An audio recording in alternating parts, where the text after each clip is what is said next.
Alors, le PAC Énergie est un dispositif que le Centre communal d'action sociale, EDF et CRBTP ont signé par convention, voté par le conseil d'administration, donc présidé par Yves Jalton, le conseil d'administration du Centre communal d'action sociale. Il est composé de plusieurs modules en fonction de là où on va se trouver concernant la mise en place de ce pacte. La personne pourra avoir tous les modules, 1 module, 2 modules, 3 modules en fonction. Alors il s'agit justement dans ce pacte d'avoir l'isolation des toitures et des murs. Il s'agit d'avoir des lampes LED. Il s'agit d'avoir un chauffe-eau solaire ou thermodynamique. Il s'agit aussi d'avoir des brasseurs d'air et des réducteurs d'économiseurs d'eau. Donc voilà globalement ce que comporte ce pack énergie pour permettre à nos populations bénéficiaires pour l'instant du chèque énergie et du compteur numérique de réduire leurs factures mensuelles d'énergie et de rentrer dans un développement durable. Ce projet est un projet pilote. On travaille effectivement avec l'ensemble des CCAS de la Guadeloupe, mais Madame Guigou a souhaité effectivement qu'on initie ce projet dans cette commune, commune des Abîmes, qui est la commune la plus peuplée du territoire, de façon à finaliser tout le réglage fin lié à la mise en place de ce pack énergie et ainsi pouvoir ensuite le déployer à l'ensemble des communes du territoire. L'origine du pack énergie, c'est le conseil d'administration, c'est le maire, c'est les administrateurs, c'est moi-même, c'est l'ensemble des agents du CCAS. Nous avons réfléchi par rapport aux impayés de factures, puisque le Centre communal d'action sociale de la ville des Abîmes aide des personnes qui sont en impayés d'eau, d'électricité. Et nous avons quand même pour l'électricité plus de 40 000 € par an en moyenne.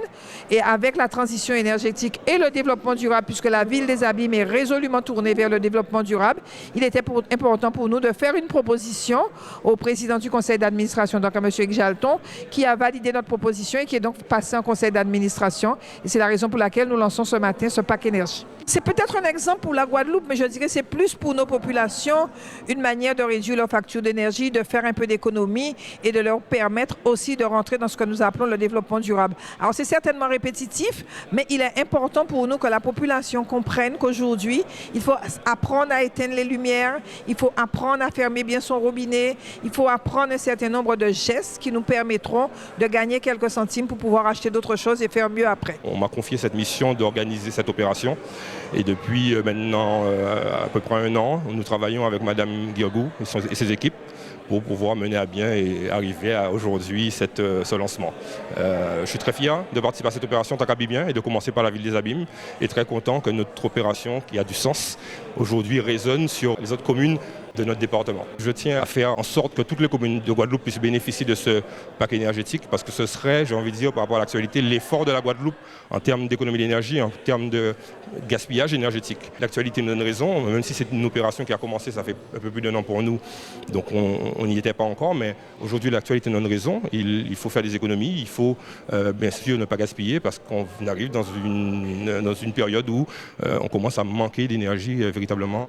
EDF va mettre à disposition des clients bénéficiant du chèque énergie et équipés d'un compteur numérique toute une batterie de leviers leur permettant effectivement de mieux consommer. On sait tous que la meilleure énergie est celle qu'on ne consomme pas, de maîtriser leurs demandes et d'utiliser des appareils efficaces sur le plan énergétique.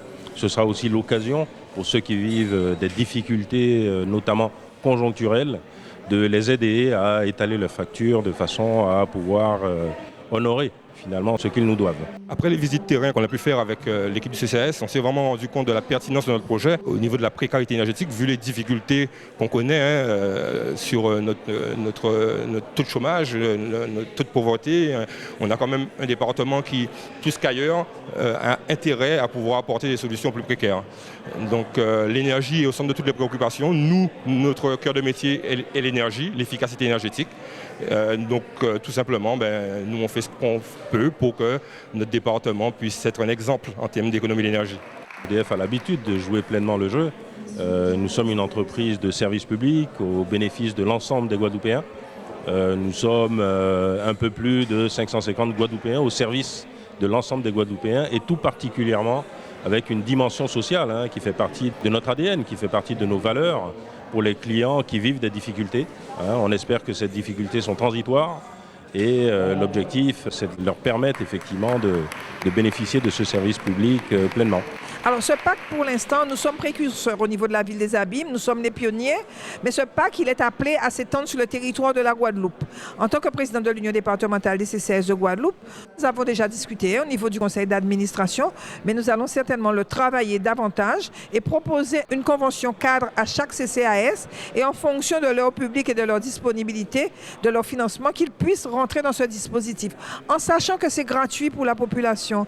Donc je pense que les CCAS vont rapidement abonder dans ce projet pour faire de la Guadeloupe au niveau social, je le dis puisque ce sont les CCAS, au niveau social, de faire entrer nos populations dans cette dynamique de développement durable et de transition énergétique.